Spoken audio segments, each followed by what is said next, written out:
na natin ang latest and hottest sa showbiz mula sa ating beshi ng bayan, Jaiho.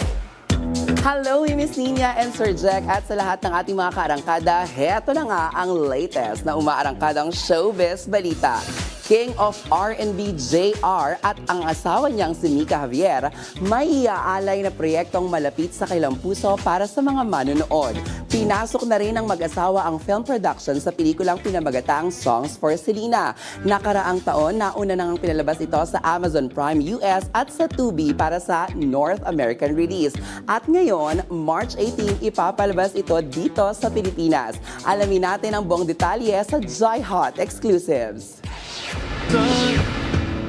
Balik Pilipinas ang mag-asawang Mika Javier at ang King of R&B na si JR para sa pelikulang Songs for Selena. Ito ay pelikulang sila mismo ang mga naging parte ng buong produksyon. Ano naman kaya ang aasahan ng mga manunood ng pelikulang ito? Excited na kami bumalik dito kasi yung movie namin, it's gonna be premiering sa Ayala Cinemas March 18. It's called Songs for Selena. Ang kwento nito, ang dark side of the music industry sa Pilipinas. Wala pang kwento na napapanood dito, kaya very intriguing and sana manood po kayo.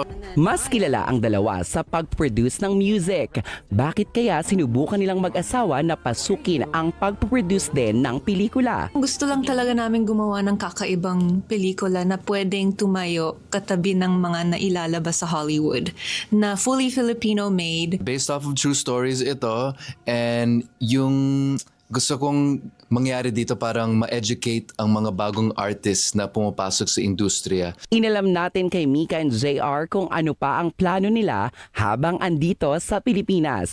Itutuloy ba nila ang pagpasok sa pag-produce ng pelikula? After nito, siguro naghahanap kami ng magandang script for a next movie naman din. Agad naman nating hininga ng komento ang dalawa sa success ng mga live events and concerts dito sa Pilipinas. So ayun, hindi lang dito sa Pilipinas pero sa buong mundo. Yung mga Pilipino talagang hinahanap talaga yung mga Filipino artists. Kaya kami ni Mika, we always have shows. Samantala, inalam natin kung ano ang sikreto nilang mag-asawa kung paano nga ba magkaroon ng relasyon na mula noon hanggang sa ngayon ay matibay pa rin ang samahan bilang partners hindi lamang sa love kundi as partners din sa mga hilig nilang gawin. Mahirap magmahal sa isang mabait na tao at maganda eh. I think nag-enjoy lang talaga kami sa isa't isa. Sa lahat ng ginagawa namin, para kaming partner talaga.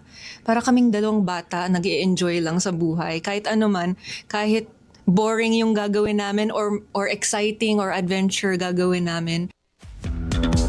At yan na muna ang latest sa mundo ng showbiz. Ako nga po ang resident kaarangkada ninyo pagdating sa mga hottest and exclusive ganap sa mga paborito nyong artista.